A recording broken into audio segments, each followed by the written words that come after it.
नाज़रीन, हमारी जिंदगी में जितने भी मसाइल हैं उसकी वजह है कम्युनिकेशन।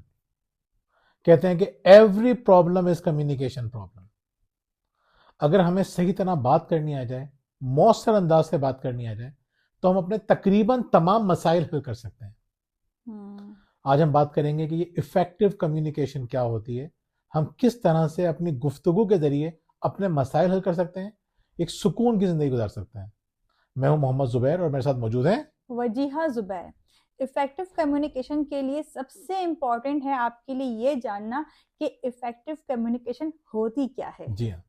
ये लोग बड़ी बड़ी बातें करते हैं कि कम्युनिकेशन सीख लो, ये कर लो, वो कर लो। यकीन कीजिए, जब मैं लोगों से सवाल करता हूं कि इफेक्टिव कम्युनिकेशन से आपकी मुराद क्या है, हम्म। ज्यादातर लोग मुझे जवाब देते हैं गलत या नामुकम्मल। लोग कहते हैं कि अपनी बात अच्छी तरह बता देना इफेक्टिव कम्युनिकेशन है। नहीं, आप अपनी बात किसी को बता देते हैं लेकिन बताने का कोई फायदा नहीं होता। हम्म। इफेक्टिव कम्युनिकेशन से मुराद ये है कि जो आपके दिमाग में मकसद है उसे पूरा करने के लिए आप बात करें और वो मकसद पूरा हो जाए। इस तरह बात करें कि मकसद पूरे होने के चांसेस पैदा हो जाए। ये इफेक्टिव कम्युनिकेशन है। जरूरी नहीं है कि आप हर दफा अपना मकसद हासिल भी कर लें, लेकिन आप इस तरह से बात करें कि आप अपने मकसद में कामयाब होने के चांसेस पैदा कर लें बिल्कुल। या कामयाब हो जाए। जैसे कोई गलत फहमी हो गई है तो वो अगर दूर करनी है तो आप किस तरह से गुफ्तगू करें। आप किसी को कायल करना है, किसी को कुछ चीज़ सिखानी है, किसी को कुछ बताना चाह रहे हैं, तो किस तरह से होगा ये। ये हम क्या कर रहे होते हैं, हम जब भी किसी को बताना चाह रहे होते हैं कि हम गलत नहीं है, हम इस तरह गुफ्तगू करते हैं कि हम ये तो नहीं बता पाते कि हम सही हैं, हम ये बताने की कोशिश कर रहे होते हैं कि तुम गलत हो। तो आपने ये तो बता दिया कि तुम गलत हो और चार लोगों को पता भी चल गया कि वो गलत है, लेकिन कम्युनिकेशन इफेक्टिव नहीं है, इनइफेक्टिव है। यानी हमने बात आपने अच्छी तरह कर तो दी लेकिन आपने रिलेशन बर्बाद कर दिया। बिल्कुल। और सामने वाला अगली दफा आएगा तो नई दलीलें लेकर आएगा कि नहीं मैं ठीक था तुम गलत थे। इफेक्टिव कम्युनिकेशन ही होती है। बहुत सारी खवातीन कहती हैं हम अपने शोहर से बात मनवाना चाहते हैं, वो बात मानते ही नहीं है। क्यों नहीं मानते? हमने उनको हर तरह समझा दिया, उस वक्त वो खामोश भी हो जाते हैं, फिर भी बात नहीं मानते। तो हमें खामोशी तो नहीं करवाना, हमें तो काम करवाना है। बहुत सारे मर्द हमसे कहते हैं कि यार 20 साल हो गए को समझाते हुए, 17 साल में हाँ, तो आप इशारा इधर करेंगे, मतलब आपको इतने साल हो गए। 17 साल हो गए, 17 साल हो गए समझाते हुए, लेकिन समझ में आता ही नहीं है। तो इसका मतलब ये कि मुझे बात करने की तमीज ही नहीं है। बिल्कुल। और मैं हर बात समझा देती हूँ इन्हें। हाँ, बिल्कुल सही बात है, आपको बात करने का तरीका आना चाहिए, क्योंकि 17 सालों में मुझे कभी भी नहीं लगा कि मैं अपनी कोई बात इनसे मनवा नहीं सकी हूँ। अपनी फिल्म की हीरो ये होती है, जब ये बात करना शुरू करें ना अपने बारे में तो समझ जाए कि ये ठीक होंगी। हीरो आप भी बन सकते थे, आपने खुद ही जो है वो इस वक्त साबित कर दिया कि आप गलत हैं। नहीं, आज मैंने क्या किया, मैंने आज और उनके सारे से बात की, सब समझ रहे हैं कितना अच्छा इंसान है, तो ये अच्छी इंसान है। तो इफेक्टिव कम्युनिकेशन ये होती है कि हमें ये नहीं बताना कि हम ठीक है।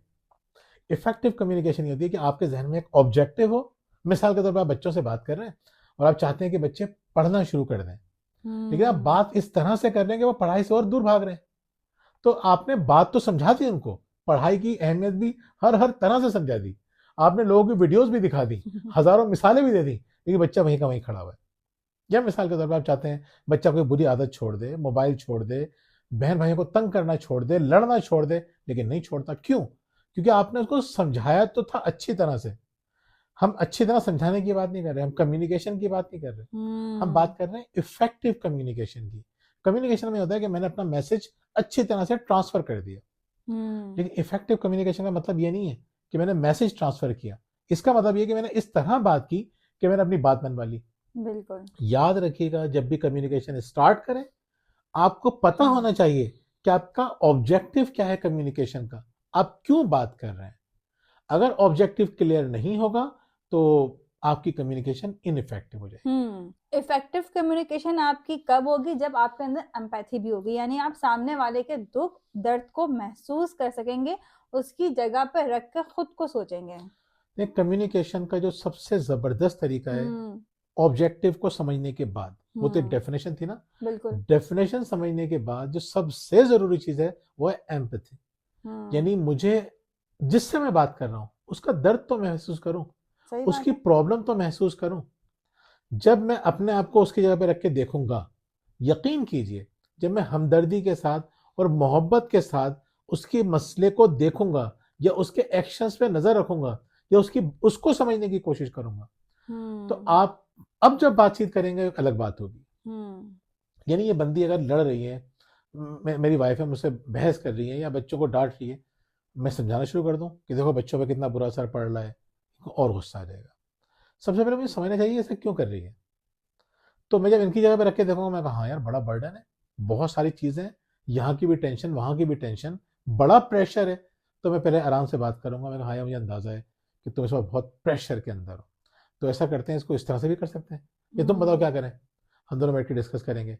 तो इनको ये रियलाइज होगा कि हाँ कोई मुझे समझने वाला है। वो कहते हैं ना कि हम नफरत उससे करते हैं जिसकी हमने कहानी नहीं सुनी होती। बिल्कुल, जिसकी हम बात सुन लेते हैं, जिसको हम जान लेते हैं, तो फिर हम उससे नफरत नहीं करते हैं, मोहब्बत करते हैं, हमदर्दी करते हैं। अब दिन रात इनकी कहानियां सुनते हैं आप अंदाजा कर सकते हैं क्या होता होगा फिर। हमारे घर में हर वो दिन की कहानियां चलती रहती हैं। तो सब, फिर मैंने आपको बताया था ना, मिसाल पहले भी दी थी कि मुर्गी हैं हम सब चूजे हैं, इनके आगे पीछे घूमते रहते हैं। तो देखिए इफेक्टिव कम्युनिकेशन के लिए जब आप किसी को समझते हैं फिर होता है। कम्युनिकेशन बेहतर जब होती है तो दूसरे का दर्द समझ लीजिए, यकीन करें वो आपकी बात भी समझ जाएगा, रिलेशन भी महफूज रहेगा आपका, और काम भी सारे के सारे हो जाएंगे मोहब्बत के साथ। जी वजिया। चलें आपकी इसी बात पे एक कहानी मैं भी सुना देती हूँ जो बिल्कुल रियल बात है कि एक बहुत अच्छी हमारी जानने वाली हैं, और वो इतनी परेशान थी कि ना मेरे शौहर कमाते ही नहीं हैं, वो कमाना चाहते ही नहीं है। अच्छा, हमारी जब बात उनसे हुई, हमने सारी सूरत हाल सुनी, तो बात ये पता चली कि शौहर जो हैं वो कमाते हैं, लेकिन 12 घंटे की जॉब करने के बाद जब घर आते हैं तो फ्री होते हैं और फ्री टाइम में सिर्फ मोबाइल इस्तेमाल करते हैं, कोई पार्ट टाइम काम नहीं कर रहे हैं।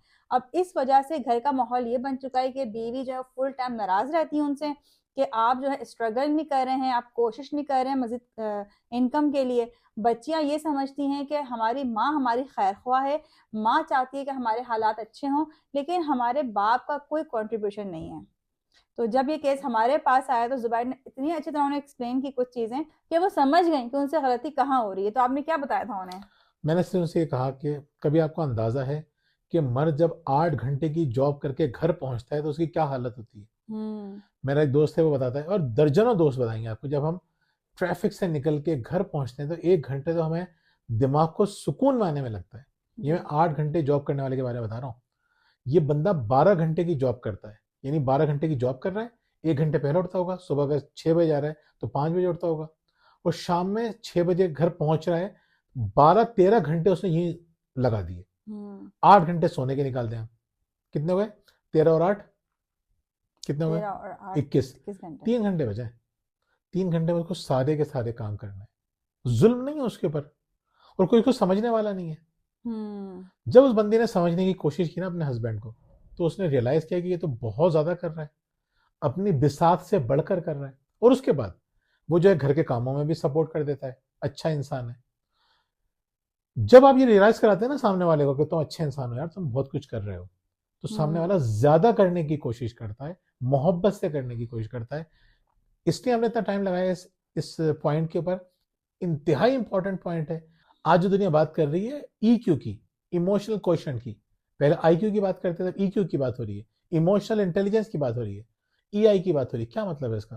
कि आप, उसका मेन पॉइंट यही है कि आप दूसरे को समझने की कोशिश करें। पहले अपने आप को समझें, मोस्ट इंपॉर्टेंट पॉइंट, फिर दूसरे को समझने की कोशिश करें। जिंदगी सुकून में हो जाएगी, कामयाबियों के दरवाजे खुल जाएंगे। तो कम्युनिकेशन में दूसरे की जगह पे जब रख के आप सोचते हैं तो झगड़े भी खत्म हो जाते हैं, मसाइल भी हल हो जाते हैं। जी वजिया। बिल्कुल ऐसा ही है। तीसरी बात क्या है इफेक्टिव कम्युनिकेशन के लिए? किसी की नियत पर शक ना करें। होता ये बाज़ दफ़ा कि कोई हमसे गुफ्तगू कर रहा होता है और हम खुद ही अखज़ कर लेते हैं, अच्छा ये बात इसने इसलिए की होगी, अच्छा इसका मकसद ये है, यानी हम बदगुमानी करते हैं उस शख्स के साथ। आसान सी बात है, अगर आप चाहते हैं कि कम्युनिकेशन अच्छी हो, जिंदगी अच्छी हो, सुकून में आए, बस ये छोटा सा काम करना शुरू कर दें। बदगुमानी छोड़ के खुशगुमानी करना शुरू कर दें। उसके जज मत बने, उसके वकील बन जाए कि अच्छा उसने इसलिए किया होगा, वो परेशान होगा। इसका ताल्लुक भी किसी हद तक एम्पैथी से ही है कि आप उसके मसले को समझने की कोशिश कर रहे हैं। जब आप किसी का मसला समझेंगे फिर आप बदगुमानी नहीं करेंगे। तो बदगुमानी से बचने का सबसे इफेक्टिव तरीका क्या है? वो दूसरा पॉइंट, कि आप अपने आप को उसकी जगह पे रख के सोचिए कि आपसे भी तो गलतियां होती हैं ना। तो जब हम्म आपसे गलती होती है आप क्या करते हैं? दुआ करते हैं अल्लाह मुझे माफ कर दे। तो अल्लाह क्या हम्म कहता है? मुझसे चाहते हो ना कि मैं तुम्हें माफ करूं, तो तुम भी लोगों को माफ कर दिया करो, मैं भी तुम्हें माफ कर दूंगा। कितना सिंपल सा है। जी भजिया, नेक्स्ट। बिल्कुल ऐसा ही है। चौथा है हमारा, काम एंड कूल रहें, आप कम्युनिकेशन में जीत जाएंगे। और ये हकीकत है, जितने हम जज्बाती होते हैं, गुस्से में आते हैं, हम अपनी बात कम्युनिकेट ही नहीं कर पाते हैं। नाज़रीन, गुस्सा करने के बाद आप अपना केस खुद ही हार जाते हैं। हम्म तो कम्युनिकेशन, और मुझे पता है कि देखें लोगों के लिए मुश्किल होती है गुस्से को कंट्रोल करना, हालात ऐसे हैं। लेकिन आप बार बार जब प्रैक्टिस करेंगे ना आप, और आपको पता चल जाएगा गुस्सा करना अच्छी बात नहीं है, गुस्सा करना बेवकूफ़ी है। जब आपको ये बात समझ में आ जाएगी, आपको समझ में आ जाएगा कि नरमी ही मसाइल का हल है। नर्म मिजाजी खानदान को खूबसूरत कर देती है। अल्लाह की रहमतें बरकतें नाजिल होती हैं बिल्कुल। नर्म मिजाज लोगों के ऊपर, नर्म मिजाज खानदानों के ऊपर। हम्म जब आपको ये बात पता चल जाएगी ना कि गुस्सा तो आपको बर्बाद कर रहा है, आपको बर्बाद कर रहा है, आपकी फैमिली को बर्दाश्त बर्बाद कर रहा है, आपकी लाइफ में आने वाली अपॉर्चुनिटीज को बर्बाद कर रहा है।